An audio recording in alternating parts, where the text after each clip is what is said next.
I am the recognized top womanizer at university. I flit through the flowers without getting caught by a single petal. The only one I truly took seriously was Willow. We talked for a long time, but then, when she was drunk and emotional, she whispered another man's name. She sobbed, saying, "I've had enough fun, I want to find an honest man and marry him." A mouthful of old blood instantly lodged in my throat. Damn it. You've had enough fun, but I'm not done yet. Later, in my moment of failure, I happened to run into my first love who had returned to the country. I suddenly became all sincere and said, "Wife, I've always been thinking about you." But the next moment, Anna gently smiled and said, "So, when are you going to take me off your blacklist? As for your previous wrongdoings, we'll talk about it later." And later, day after day, my legs tremble like sifted wheat, as if I can't hold up any longer. And when Willow, with red eyes, begged me to forgive her, Anna raised her eyebrows and mocked, "I'm already showing, but you're still not letting go." Chapter 1. I made my way from a small town to the capital university. I had almost no advantages besides my looks, yet I could easily flit through the crowd without ever getting attached. Whether they were rich young women or brilliant school queens, I could easily win their hearts. I'd play the ambiguous friend role, and after winning them over, I'd act oblivious. As a result, I earned the title of the top womanizer at the capital university. Even so, they still saw me as their idol, treating me with tenderness and dependence. In their eyes, I was a lost soul in need of rescue, and they were sure I would settle down for them. Whenever the mood was right, I'd always redden my eyes and tell the story of my first love, how I once loved her so deeply. But she fell ill during her prime and eventually left me, becoming my eternal regret. Perhaps because of this, I became insecure, unable to truly establish a lasting and stable relationship with the opposite sex. In such moments, I'd look at them with deep sincere eyes, as if saying, "You're different." That expression full of love always made their eyes shine with sympathy and a desire to save me. But I knew clearly, they were just temporarily feeling like saviors. Privately, they still shared dog training strategies on social media, backup plans, and how to train their ATM boyfriends to show their independence and clarity. I didn't feel uncomfortable with it, though. After all, it allowed me to switch between flirtations without guilt. Having such thoughtful backups was simply great. Only with Willow, we really took things seriously for a long time. She was gentle, considerate, understanding, and never went to extremes with feminism. She'd spend months knitting a fine scarf for me by hand. She'd walk through every street with me to find authentic hometown flavors. And after being with me, she would keep her distance from other men. There was no doubt about it, she was my ideal type. Just as things were about to become official, I overheard her drunkenly murmuring the name of another man. She whispered, "Makoto, I'm done playing. When are you going to marry me?" She leaned against the bar, resting her chin on her hand, swaying slightly, and murmuring, "What am I thinking? I've been with a womanizer like this for so long, and you don't care at all. How could you still wait for me?" The bartender and I were standing nearby and overheard everything. The bartender, moved by her, said thoughtfully, "She even put your contact info as her screensaver. She really loves you." I turned pale, my hair turned green, and my nose was red. I felt like a clown. I scratched my head and said, "Well, I'm not Makoto. I'm just the womanizer who's been with her for so long." The bartender was speechless. He opened his mouth but couldn't say anything. I suppressed my sorrow, paid the bill, and asked the bartender to book her a private room. I was left with nothing but a thin, frail silhouette. Chapter 2. When I got home, my face immediately darkened. I rushed to the bathroom and splashed my face with cold water several times before I could calm down a little. God knows, a mouthful of old blood instantly lodged in my throat. I was wondering why so many people called me a jerk and advised her not to be with me. Yet she still insisted on accepting my confession. Turns out, she was just using me, this loser, as a tool to irritate her ex. Damn it, using a womanizer as a tool, how is that right? I screamed "fuck your mother" countless times in my mind before I could settle my emotions. The bathroom door was knocked on, and I opened it to find David, who looked like he had just woken up. He rubbed his eyes and asked, "Bro, are you okay? Did someone insult you again? Give me their account, I'll go after them." Hearing that warmed my heart. Being in the womanizer business, we're often cursed out. Especially by those knights in shining armor, simp protectors, and even stalkers who come to my social media to insult me. I didn't mind, I could even show some magnanimity. But David couldn't stand it and would often fight with those who insulted me late into the night. There were also people in the dorm who disliked me and would often pick fights with me. When he found out, he suggested we move out, so we rented an apartment nearby. After David started his own business in college, he began working hard to earn money. His first car was actually bought as a gift for me. He knew I was a flirt and would even take the initiative to help me check out and introduce beautiful women. When we were kids, I took on the role of parent and cared for him. Now that we're older, the roles had reversed. I patted his back and said, "It's nothing. I'm just planning to switch things up." David looked at me knowingly. He said, "Before, you'd change girlfriends every 2 months at most, but this Willow has been around for almost a year. I thought she was going to be my sister-in-law." I gave a guilty smile. I replied, "How could that be? Do I look like the kind of person?" If he knew I'd messed up this time, what would be left of my glorious image in his eyes? This matter had to be kept between us. Thinking of Willow, I couldn't help but smirk inwardly. If I really played with an innocent girl's heart and got betrayed and tricked in revenge, I'd accept it. That would be what I deserve. But Willow, that bitch, she doesn't deserve that. I curled my lips and looked at David. I said, "David, help me with something tomorrow." Chapter 3. The next day, I went back to the dorm to pick up the rest of my luggage. As soon as I reached the door, I heard the laughter of the jealous cucumber roommate. He laughed and said, "Ha, even the womanizer gets played sometimes, this is so satisfying." Always acting like he's the center of the world, thinking all women fall for his act. Now he's seeing reality, huh? Another roommate replied, "Martin, your goddess took your money and went to a hotel with another guy. If it weren't for George, you'd still be kept in the dark. Isn't this a bit much?" That was one of the roommates who couldn't stand it and spoke up for me. I pushed the door open and smiled. For some jealous cucumbers, even my breath is a mistake. Martin looked displeased and said, "So what? Did I say something wrong? You play with so many women, and you're actually proud of it?" I looked at him, my eyebrows slightly raised. I smiled and said, "Of course I'm proud. I don't spend a dime, yet women rush to me and pay for me. I can barely keep up with all the dates. Now, look at you." I gave a playful smirk. I continued, "You eat instant noodles, spend all your pocket money on women, and then, when they turn around, they take your money and go to another guy's hotel. And you still feel like you're part of the action?" A few roommates couldn't hold it in and lowered their heads trying to hold back laughter. He was so angry his face twitched, but he couldn't say a word. I said, "You enjoy insulting me as a womanizer, but do you know how much effort it takes to be a top-tier womanizer? I wake up at 5 every morning, work out for 2 hours, focus on my abs and core. I eat a balanced diet and never touch fried food. To ensure my energy and mental state, I go to bed at exactly 10 p.m. every night. Every day, the first thing I do when I wake up is weigh myself and measure my body fat percentage. I've kept this routine for 5 years. But external conditions are just the basic requirements. To be a better playboy, I majored in psychology and taught myself philosophy. Psychology lets me see through a person's essence and steer the situation in the right direction. Philosophy is the best way to strengthen and arm my brain, keeping me calm and sharp in any situation. I do background checks on every woman I take an interest in. If she's into oil painting, I'll learn about the history of oil painting and the works of Da Vinci, Giorgione, Monet, and other masters. If she loves extreme sports, I'll go try bungee jumping, paragliding, or skydiving. If she's into feminist independence, I'll treat the second sex as my Bible, using circular reasoning to make her happy. I need to both keep up with her conversation and provide emotional value. But when it comes to the flirtation process, maintaining a proper balance is key. Flattering someone too much will only make them think their value is extremely high.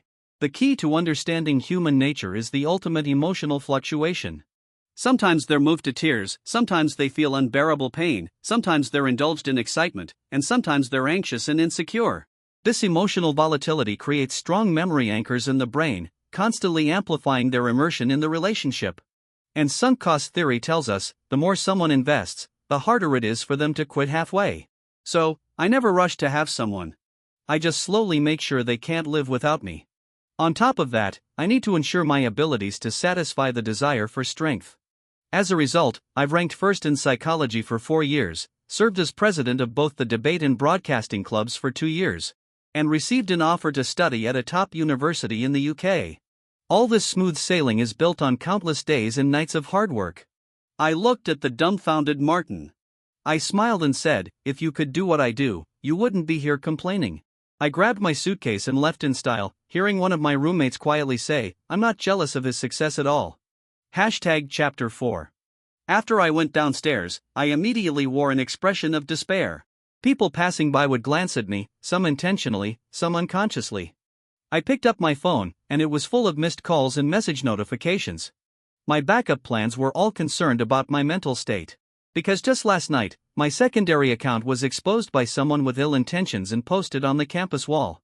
It recorded the story of a deeply emotional man who, after suffering psychological trauma, got close to the light source. At the end of the story, the light source turned out to be fake, leading to a deeper abyss. Those who heard it were heartbroken, and those who saw it were moved to tears. The post detailed the sweet and sour moments of my ambiguous relationship with Willow, narrating it in an overly dramatic way through words.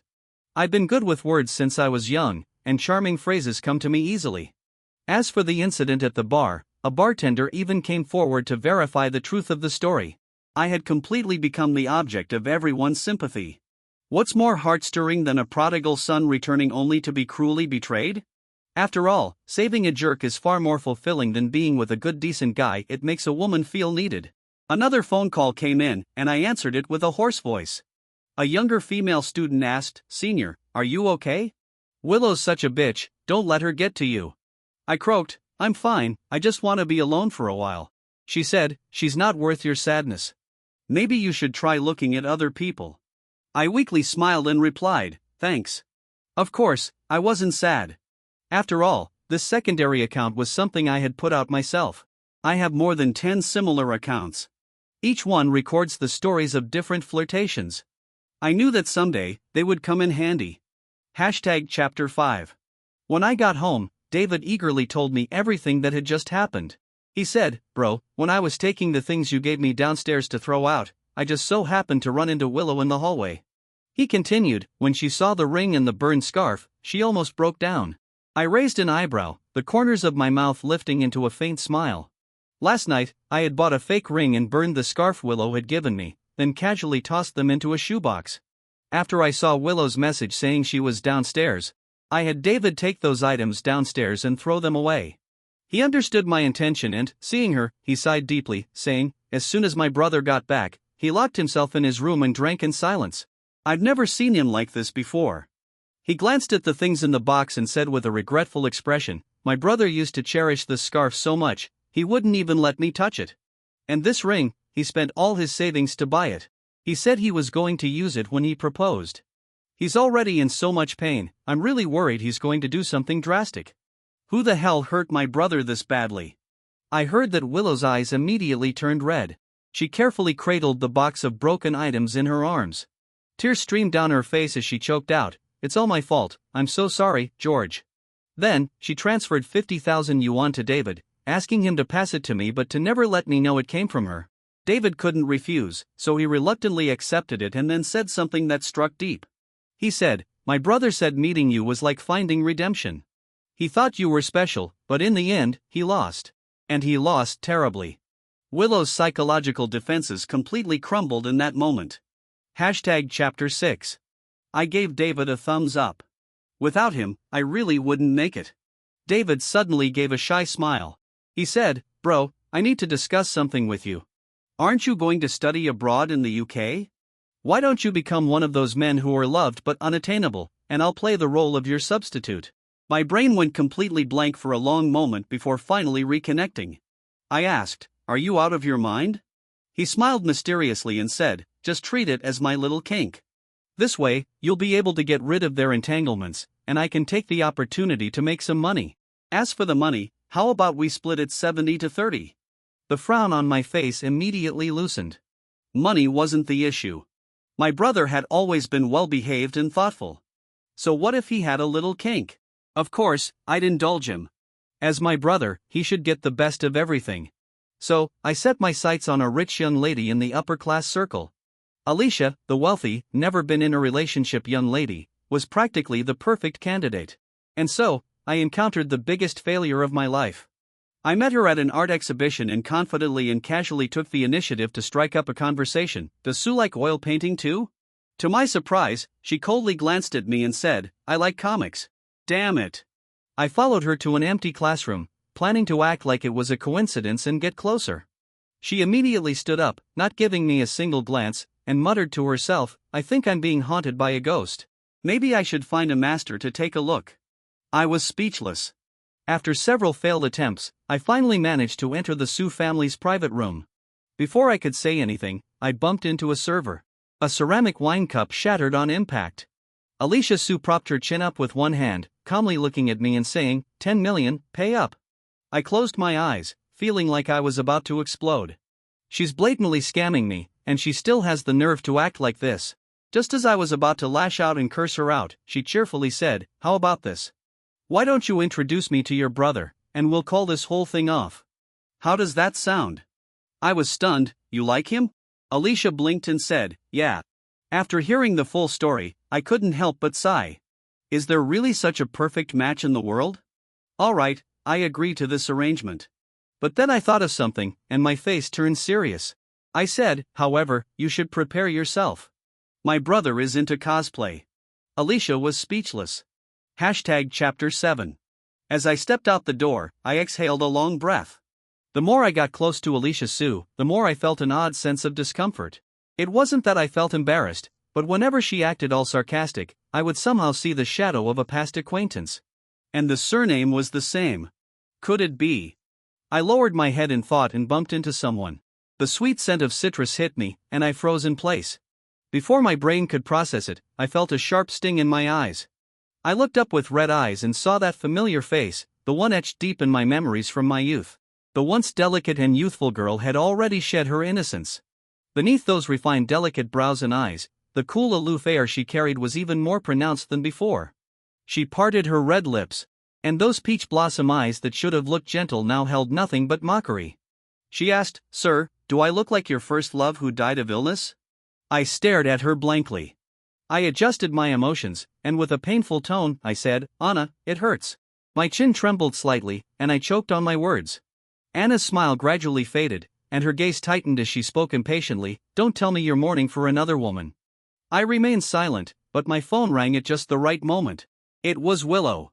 Anna naturally picked up my phone and answered it. Willow's voice came through, "Georgie bro, I know I was wrong, but at least let me see you. Can we do that?" I looked at Anna. Her peach blossom eyes locked onto me, her lips pressed into a straight line.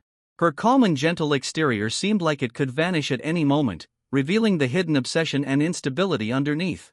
The next second, she smiled seductively and dropped the phone on the floor.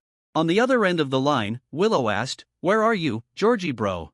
Are you there? Say something." The room was deathly silent. Anna pressed herself tightly against me, her soft arm wrapped around my neck. The sweet scent of her breath lingered near my nose. She rose on her tiptoes, wild like a little feral cat, filled with unreasonable eagerness, desperately craving my presence. I could taste the intimate kiss, the faint sounds of it echoing and hitting sensitive nerves one after another. In the silent, dimly lit room, only the sounds of our intertwined breaths remained. It seemed Willow sensed something was off, and her tone turned cold. She asked with dissatisfaction, "George, who are you with?" Anna slowly pulled away, gently pressing her finger to the lip she had bitten until it bled. In the dim light, her eyes were dark and deep, like a cold bottomless pool. Her voice had a slight breathiness to it, seductive and captivating. She said, "Just take me off your blacklist first. As for your past mistakes, we'll talk about them later, okay?" My mind, still dazed, finally snapped back to reality at that moment. I smiled at her, my expression soft, my voice laced with longing as I said, "Go to hell." Anna was speechless. I picked up my phone, hung up, and walked away without looking back. Chapter 8. When I reached the bottom of the apartment building, I saw Willow crouching in the corner of the staircase. Her petite figure was hidden in the shadows, and several crumpled tissues were scattered at her feet, giving her a frail and wronged appearance. When she heard movement, she stood up and looked at me, her eyes were filled with tears, moist and glistening. We stared at each other for a few seconds, and she lowered her head, wiped her eyes. Then tightly clenched the tissues in her hand, as if forcing herself to calm down. She said, "I'll clean this up when I leave." I averted my gaze, too lazy to play along anymore, and turned to walk away. She quietly asked, "George, who was the woman you were with just now?" I stopped in my tracks and turned back. I asked, "Who are you to question me? Come on, it's been nearly a year, and you still haven't gotten that Makoto to come back." I had done a lot of digging to learn about this person named Makoto. Willow and Makoto had grown up together, and Makoto had loved her for many years. But before university, Willow had been a gold digger, only looking for rich and handsome men, and she didn't look at poor guy Makoto. She even distanced and hurt him because of her friend's instigation. Makoto, disheartened, changed his university application, and severed ties with Willow completely. When Willow realized what she had done, she regretted it deeply and went to his school to try to win him back, but found him with another girl, smiling brightly. She believed that Makoto was only doing this to make her regret, and so I became her target. Willow used all her tricks to weave a web full of love and tenderness. To make Makoto jealous, she even managed to drag me into it. But in the end, that web only trapped her. At the end of it all, she grasped nothing. Willow lowered her gaze in despair, her lashes trembling. She spoke with difficulty, "I know, Makoto won't come back. It's always just been my obsession. He told me, the past can't be changed. I should focus on the present." Willow looked at me, pain rising in her eyes. She choked up and said, "That night, I got myself drunk and realized that Makoto's shadow was getting farther away, while your smile was becoming clearer. I think I've really let go." She continued, "In this past year, I've seen so many sides of you that no one knows, and my emotions have been stirred countless times by you. I've long since lost track of whether I was acting or if I've just become accustomed to being with you." Seeing me silent, she slowly walked toward me, her eyes filled with pleading and a hint of hope. She choked up again and said, "George, I'm sorry, but I'm willing to do anything to make it up to you. Please, give me one more chance. I'm begging you." Willow tried to throw herself into my arms, but I shoved her away, crossing my arms and looking down at her, a mocking smile curling at the corners of my mouth. I laughed and said, "Don't overdo it with the pity act. You look really ugly when you cry." Maybe it was the first time she had seen me so cruel. She stood frozen, her pupils trembling, unable to say a word. I sneered, "Do you love Makoto? I doubt it. You've just gotten used to him chasing after you, taking his affection for granted. And when he left, you couldn't accept it. You're the same with me. You can't accept that you wasted a year of your life and ended up with nothing, so you put on this pitiful act to make yourself feel better." She cried, shaking her head desperately, I'm sincere with you." I asked, "Really? If Makoto came back, what would you do?" Her pale lips parted, and she lowered her gaze to avoid my eyes. I grinned and looked at her, saying, "I know exactly what kind of woman you are. You'd go back to him, then on a night when you're mad at him, you'll remember me, feeling guilty while indulging yourself in pleasure. And when it gets exposed, you'll angrily blame me, the bad guy. Willow, admit it, you're just a bitch who can't change her ways, forever stuck in regret and dissatisfaction." I no longer looked like the warm, gentle guy from before. I tore away her facade without mercy. Willow's face turned ashen, and she left in a hurry, almost running, her high heels clicking as she fled. It was as if I was a monster, and even her back seemed to be on the verge of collapsing. Chapter 9. When I got home, I found that David had gone to class. Only then did the tension in my body finally relax. For some strange reason, I logged into an old secondary account on social media. I searched through a handful of followers and found someone. Luckily, he was still posting. The latest post was a silhouette of him kissing a woman under the sunset on the beach. The caption read, "Childhood sweethearts, finally together." Bang! I threw my phone, and the screen shattered into pieces. My heart seemed to be squeezed at that moment, making it hard to breathe. The vague hope that had risen in my mind was shattered in an instant. All that remained was the unbearable anger and helplessness. Childhood sweethearts, again with the childhood sweethearts. Anna was like that, Willow was like that. Is this my fate, that I, George, can never have a childhood sweetheart? In the first year of high school, a transfer student named Anna joined our class. Though she was reserved, the noble aura around her was undeniable. Beneath her gentle and quiet exterior was a sense of distance that kept everyone at bay. In the first few days, during breaks, many boys would pretend to go to the restroom or look for someone, just to casually glance at her. The girls were also very vigilant, worried that she might steal their crush. As for me, from the moment I laid eyes on her, I knew I had to win her over. Most of the students in our small town were shy and introverted, none dared confess their feelings. I wasn't like them. I would take the initiative to chat with her and ask her questions. Though these questions were ones I already knew inside and out, I would take the opportunity to give her little gifts as a thank you once she answered. Sometimes it was a bottle of milk, other times a bag of snacks, or even a wooden sculpture I made with my own hands. I knew that girls from big cities had seen expensive gifts before. But a handmade gift would stand out and be special. When the monthly exam results were posted, Anna stood by the bulletin board for a long time. The rankings were posted there. First place, George. Second place, Anna. Her eyes trembled slightly, and she shot me a cold glare. Are you messing with me? I pretended to be innocent and said, it's all thanks to your teaching. It's your achievement. Her gaze became complicated. After a long pause, she parted her lips and said, don't ask me about questions again. And don't give me any more gifts. The implication was clear, stop bothering me. My smile faded slightly, and I lowered my gaze, all right, got it. With that, I turned and left. Chapter 10. For the next month, I didn't approach her at all. I didn't even make eye contact with her. In our small classroom, it felt as though there was an entire galaxy separating us.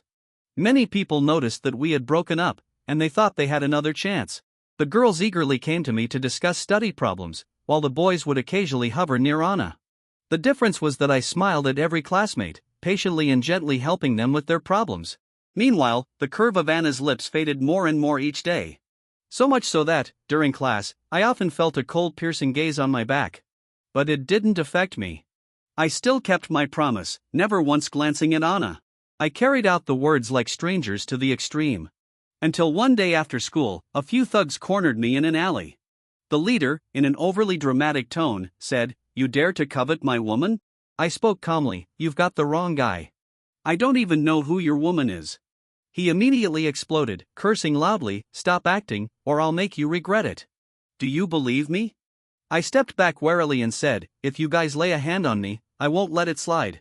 The leader laughed mockingly, his face full of disdain, and said, "Who do you think you are? You're an orphan with no parents, treated like a beast by your uncle's family, with no home.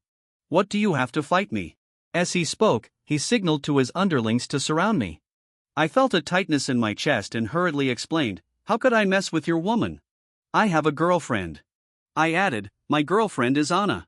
Who doesn't know that, Anna Sue, the Sue family's daughter? Am I crazy to be with other women behind her back? Do I want to die?" The thug sneered as if he had heard a joke. "You're really good at making things up. Who doesn't know that Anna never bothers with you? And here you are, making yourself out to be something special." But then, the familiar sound of a woman's voice came from the alley entrance. "Why are you bullying my boyfriend?" Anna stood there, her brows furrowed slightly, her eyes filled with an unmistakable concern. Beside her, the bodyguard stood impassively, exuding an aura of cold intimidation, like a wall blocking the path, the pressure around him palpable.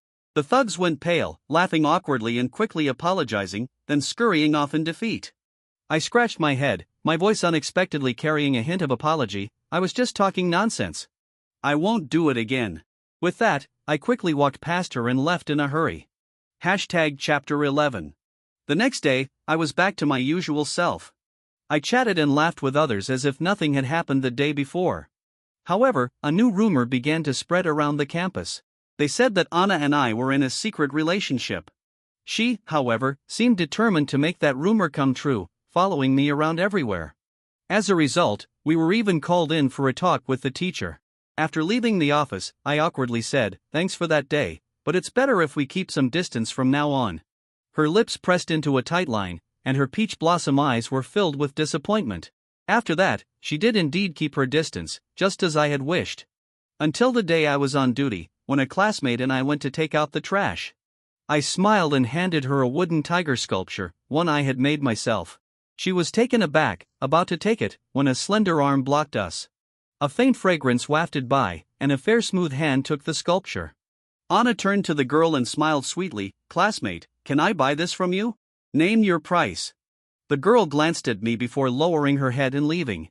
I was getting impatient and said, "Anna, what do you mean by this? Are you trying to ruin things for me on purpose? Are you out of your mind?" She pouted, her voice tinged with a little grievance, and said, "Just consider me crazy." She paused for a moment before continuing, "George, I changed my mind.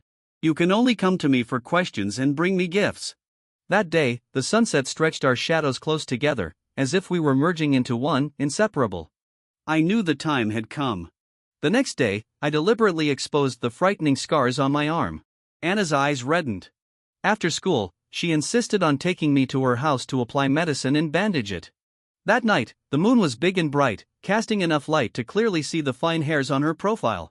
Laughter and shouting could be heard from the yard, and she nervously curled up into my arms. That was our first embrace.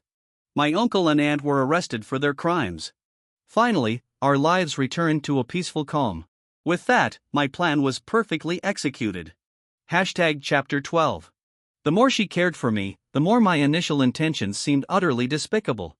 At an age when true feelings should be exchanged, even a hedgehog becomes soft with a little kindness. I confessed to her that everything had been a manipulation, and I was prepared for her to get angry and distance herself from me. But Anna just shook her finger and said, "I already know."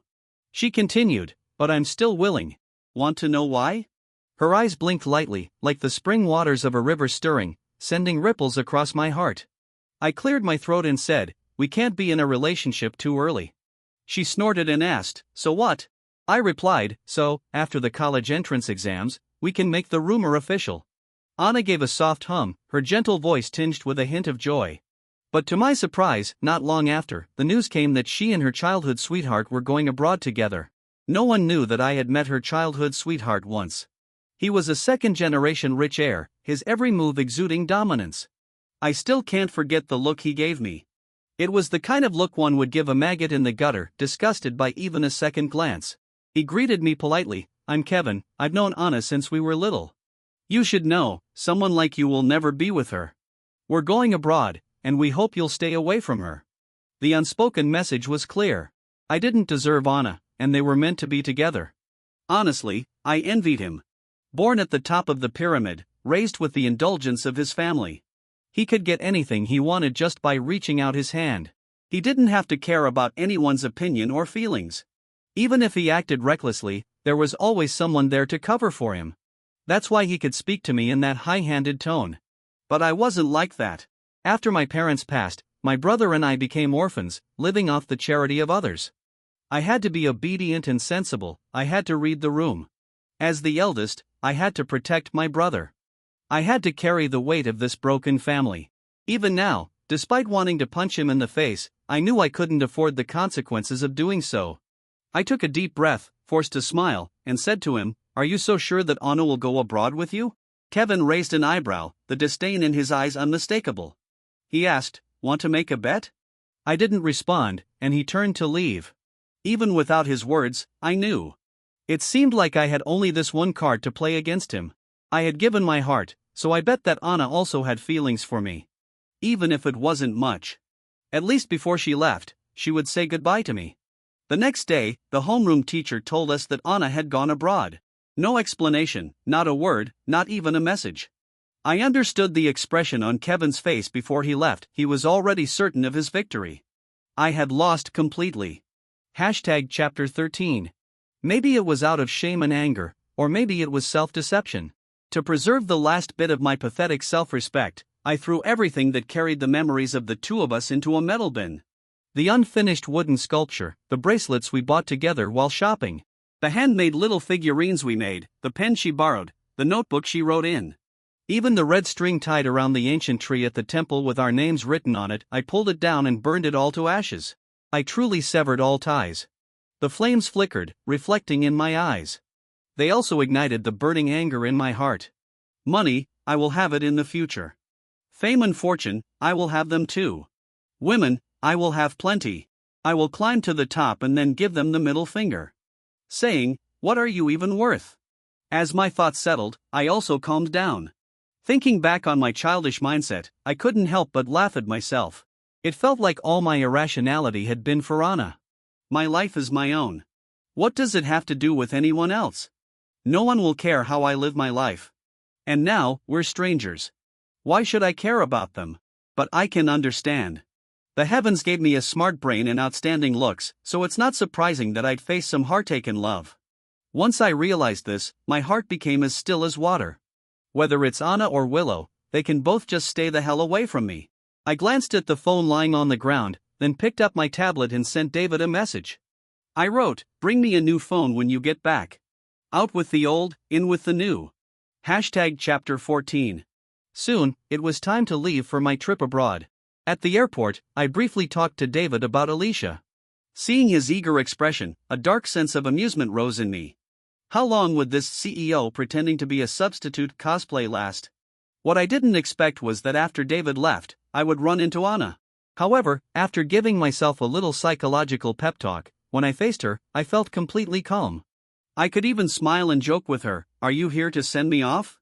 She was wearing a polo dress, looking casual and relaxed. She squinted at me and asked, why is it that as soon as I come back, you want to leave? Are you avoiding me? I kept my smile. Maybe it's just that we don't have much fate together. I glanced at my watch and nodded at her. I'm about to board. Let's talk next time we meet.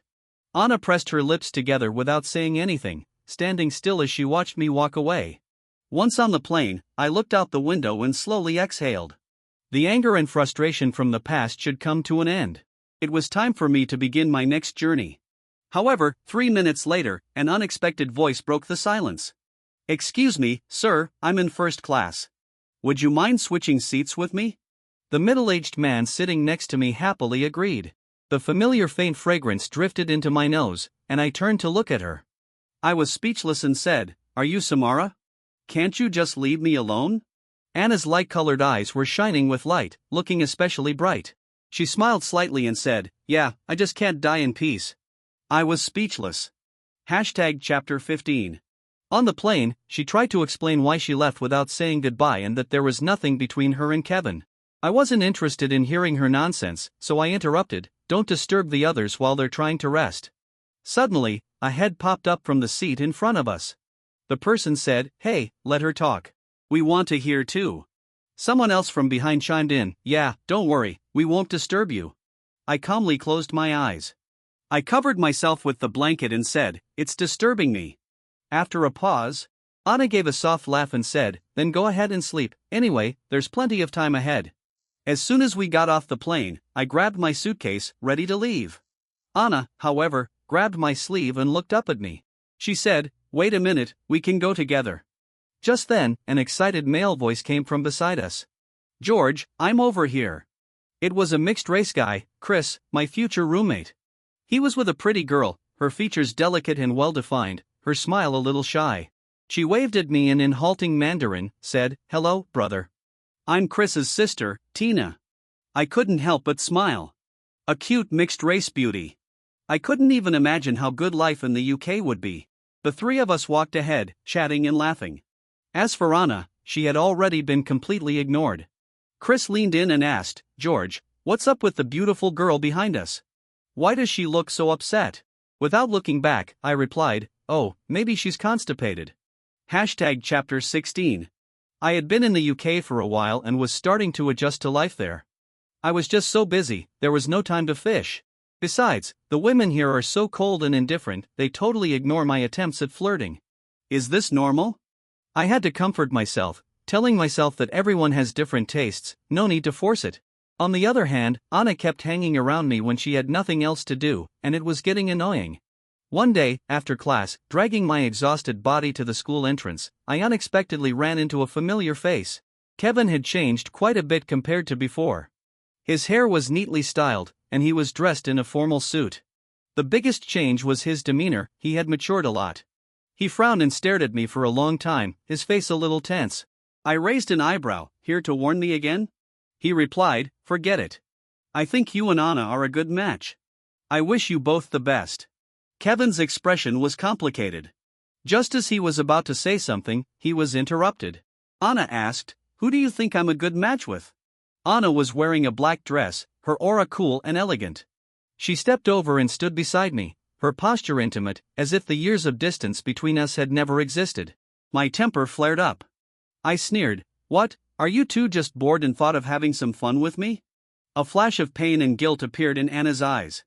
Her voice was hoarse as she said, George, I'm sorry. Kevin took a deep breath and looked at me. He said, The misunderstanding and separation between you two were caused by me. I owe you both an apology. Let's go to a cafe. I'll explain everything to you. Anna pursed her lips, her expression unhappy. Kevin gave a small strained smile and said, I just want to make up for my mistake. He looked at me, clearly waiting for my response. The person who had once looked down on me was now apologizing sincerely.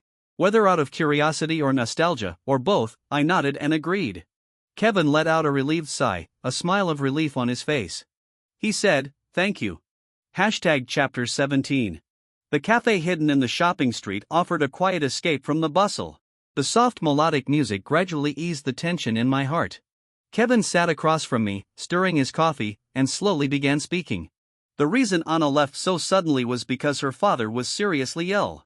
She asked me to explain to you, and you probably know the rest. As for the harsh words I said to you, they were both her brother's request and my own selfishness. I'm sorry. He turned his head to look at a woman chatting with someone by the window.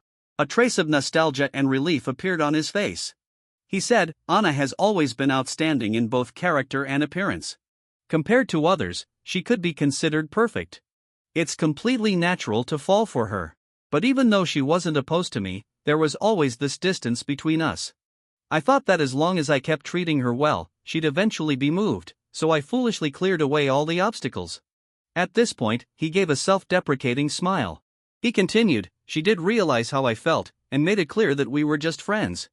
I begged her and even lost my temper, but all I got in return was her distance. I had no choice but to return to the role of a friend, pretending nothing had ever happened. When the relationship finally started to ease, she transferred schools and fell for you, some small-town exam-focused guy who was nothing like me. I furrowed my brow and looked at him, but he smiled at me openly, without shame, and said, sorry, but that's how I really felt at the time. Maybe all unrequited love eventually turns into resentment, so I let jealousy drive me to provoke you. It felt like if I saw you suffer, I could finally get revenge and feel good. But you remained so calm, making me look like a clown. I took a sip of my coffee. People with different perspectives can't empathize with each other, so we couldn't see through each other's facade.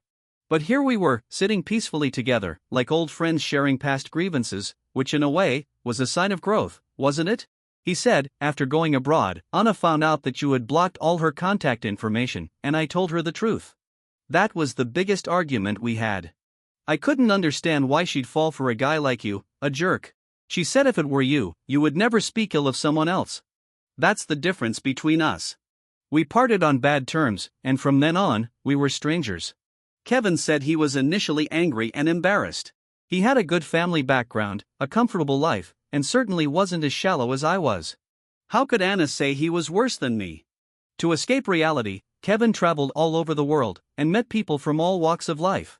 He met refugees who fought to the death over a piece of bread, children sold by their parents, and countless other struggling souls fighting to survive. He said, gradually, I started thinking about you, started to understand you, and even began to admire you. George, you've carried your burdens through all these difficulties. You fought through life's struggles to get where you are today. I apologize for my past prejudices. I'm sorry. I finally understand why Anna likes you. The coffee was almost gone, and the misunderstanding was finally cleared up. His expression was calm, and his smile became more relaxed, as if the knot in his heart had finally unraveled. He handed me a business card. He said, this is my contact information. The damage I caused can't be undone, but I'll do my best to make amends. If you ever need help, feel free to reach out. I took it with composure. I replied, all right, I'll gladly accept. In the adult world, there's no such thing as forgiving and forgetting with a smile. Only real practical exchanges of interests. When connections are offered, they should be utilized. Finally, I asked him, slightly puzzled, do you have a girlfriend now? He was taken aback for a moment, realized what I was asking, then shook his head and smiled. When we were kids, I had plenty of playmates. How could I have just one childhood sweetheart? Chapter 18. After Kevin left, Anna pushed the door open and entered. She cautiously glanced at my expression, hesitant to speak. I spoke lightly, he already told me everything. Anna's eyes brightened slightly, and she pressed her lips together. I didn't leave without saying anything on purpose. That day, my brother smashed my phone, and I could only ask Kevin to explain things to you. But who would have known? Her voice trailed off, growing quieter, filled with regret and a hint of helplessness. I couldn't help but find it a little funny. After she left, I blocked all her contact information. Anna wasn't without trying to reach me from other numbers. It was the age when pride meant everything. The woman I loved ran off with a rich and handsome guy, and I couldn't swallow that humiliation. So I made up a lie, telling her not to contact me again, claiming that I had a girlfriend, and that she should respect herself, or I'd make sure she'd never see me again. She knew that when I said something, I followed through, and she had no choice but to back off. Once the anger subsided, reason returned. I began to consider whether she might have had her reasons. So, I put some effort into finding Kevin's social media account. What I saw were photos of him traveling the world. He looked vibrant and free, and occasionally, there were items that hinted at the presence of women in his life. The top comment, "Childhood sweetheart's love is always so sweet." I didn't have the courage to look further, realizing how foolish and sad I was for making excuses for Anna. After that day, I completely erased her from my life. Avoidance may be shameful, but it worked. I shook my head with a smile and said, "It's a bit nostalgic, a misunderstanding that lasted for so many years." I continued, "It's not your fault. It's my fault for not giving you a chance to explain." Then I shifted the conversation, "But I'm not wrong either, because my pride matters more than anything. I guess it's fate, no destiny for us after all." Anna pressed her lips tightly together, looking at me with a mix of panic and confusion. She said, "George, we..." I interrupted her. I said, "Anna, we've been apart for 5 years, not 5 days. The changes between us are so drastic, calling it earth-shattering wouldn't even be an exaggeration. Our experiences and mindset are completely different now. It's not just about clearing up the misunderstanding and going back to how things were. I've truly let go of you, and I really have liked other women. You don't really think I'm dating someone to try to get you back, do you?" She lowered her eyes, her long lashes casting a shadow beneath them. I comforted her, "Maybe it's just an obsession you have with me. You need to break free from the cycle you're in to meet someone better." Anna silently smiled through her tears. Her eyes were red, and her voice trembled as she said, "George, how do you know I'm not willing to stay trapped in this cycle?" I froze for a moment. The next second, she threw herself into my arms, her shoulders trembling slightly. She said, "For the past 5 years, I've been watching you. I've seen you silence your opponents in debates. Seen you confidently soar on stage, and seen you exhausted in the library about to fall asleep. My feelings for you haven't lessened. On the contrary, they've only grown stronger." She said, "But now you're telling me to let go. How could I possibly let go?" Her sweet breath brushed against my nose, her hoarse voice slightly choked. She choked out, "George, at least don't sentence me to death like this. Don't I deserve a chance? This isn't fair to me." I remained silent for a long time, but eventually, I relented. Chapter 19. After graduation, I successfully received offers from several top psychology consulting firms, both domestic and international. Chris organized a celebration for me at the bar. Foreigners are always enthusiastic and outgoing. But I couldn't get into those over-the-top games, so I found an excuse to step outside for some fresh air. "George, are you okay?" My head was a little dizzy, and Tina quickly helped steady me. In the dim light, her eyes were as clear as water, gazing at me without blinking. I slowly cleared my head, pulled my hand away, and said, "I'm fine, go back in and have fun with them." I knew Tina had feelings for me.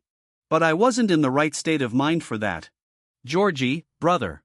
My eyelid twitched, and I was about to correct her when suddenly, a bright light flashed, and I looked up to see Anna getting out of the car.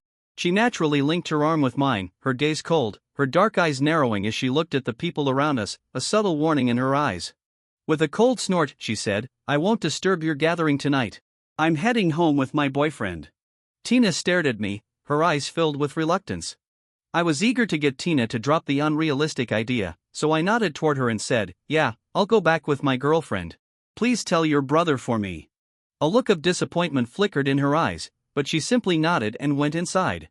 As I turned around, I saw the smile on the woman's lips next to me, as if she was in a good mood. I couldn't help but say, "It's not real, so what are you happy about?" Ever since I agreed to her before, she'd been cutting off all my chances with other women. My earlier confusion was cleared up. It wasn't that I couldn't do it, it was that someone had been secretly sabotaging me. She parted her red lips and softly whispered, her words lost to the night, carried only by the wind. She said, "It will come true eventually." Chapter 20. When I got home, Anna expertly rolled up her sleeves and entered the kitchen, bringing out a pot of hot hangover soup. Curious, I asked, "How did you get in?" She leisurely ladled the soup, giving me a soft laugh as she said, "Chris gave me the code." Ever since I gave in 3 years ago, she had taken ownership of my kitchen. Cooking meals and making soups for us, she'd come and go as naturally as if it were her own house. I worried Chris might have an issue with it, but he just smiled and waved it off. If you don't let her come, my stomach will protest. Now, he even gave her the house code. I sighed and rubbed my forehead. Anna placed the warm soup in front of me. She said, "Drink this and go to bed, or you'll have a headache tomorrow." Her voice was gentle, soft, and sweet, carrying a hint of tenderness. I looked up at her, her clear eyes framed by soft steam from the soup, giving off a warmth that hit me hard. The thought of a sense of home made my heart tremble, my breath catching for a moment. Though I had the hangover soup, my head still felt foggy. I stared at Anna for a long time. She parted her red lips and asked, "What's the matter? Why are you staring at me like that?" The next second, I leaned in and kissed her lips, the warmth testing with a hint of sweetness. Anna's pupils shook, frozen in place. I pulled back slightly, a rare mischievous smile on my face. I said, "Now we're even." The next moment, she wrapped her arms around my neck and straddled my lap, her soft, warm kisses following in quick succession. The familiar scent lingered at the tip of my nose. Her tongue eagerly tangled with mine, such blatant seduction, who could resist? At the very last, on the verge of losing myself, she whispered encouraging words. I kissed her again until I heard her broken words barely forming a sentence. Chapter 21. A month later, I stood speechless, holding Anna's pregnancy test results in my hands. I looked at Anna, who was blushing beside me, and complained, "Are you out of your mind? What kind of body does she have to get pregnant on the first try?" Her lips curled into a victorious smile. The little sparkles in her eyes danced with joy. She said, "Husband, whether I'm sick or not, this report already proves everything." I was speechless. The news about Alicia's engagement was causing a stir back in China. I looked at Anna and asked with a sharp tone, "So what about your niece?" She was drinking carrot juice casually and replied, "I'm not sure, but Alicia isn't that kind of person." It wasn't until I came to the UK that I found out Anna was actually Alicia's aunt. But the age difference between them was only a year. Sue family's mother had been an older mother, and after suffering a serious illness, she passed away soon after giving birth to Anna. The Sue family's father, deeply hurt by the loss of his wife, became ill and went abroad for recovery. Sue family's eldest son took over the family business, neglecting his younger sister, perhaps blaming her for their mother's death. Anna, always well-behaved and considerate, was gentle and kind to everyone, never causing any trouble for her family. Even so, she never felt accepted by them. She transferred to that small town, probably the most rebellious thing she ever did. It was her mother's hometown. That's where we met. Later, her father's health deteriorated, and she had no choice but to leave in the middle of the night. Fortunately, her father was saved. Perhaps because he had been so close to death, he finally realized that he had ignored this child for 16 years. He wanted to mend their relationship, and with the excuse of his illness, he kept Anna in the UK. Before he passed, he stubbornly held Anna's hand and asked, "Do you resent me?" Anna said she didn't. Her answer was gentle but distant. I don't know what the Sue family's father was really thinking, but I feel sorry for Anna Sue. When she needed family the most, everyone treated her like she didn't exist. They vented all their resentment on such a young girl, never considering how much she must have suffered or blamed herself. And when she no longer needed her father and brother, they came back and emotionally blackmailed her. They pretended to be the loving family they never were, self-deceiving and playing the role of a close-knit family. It's ridiculous. What did Anna do wrong? She had been tortured for so many years. She didn't choose to be born into that family. Chapter 22.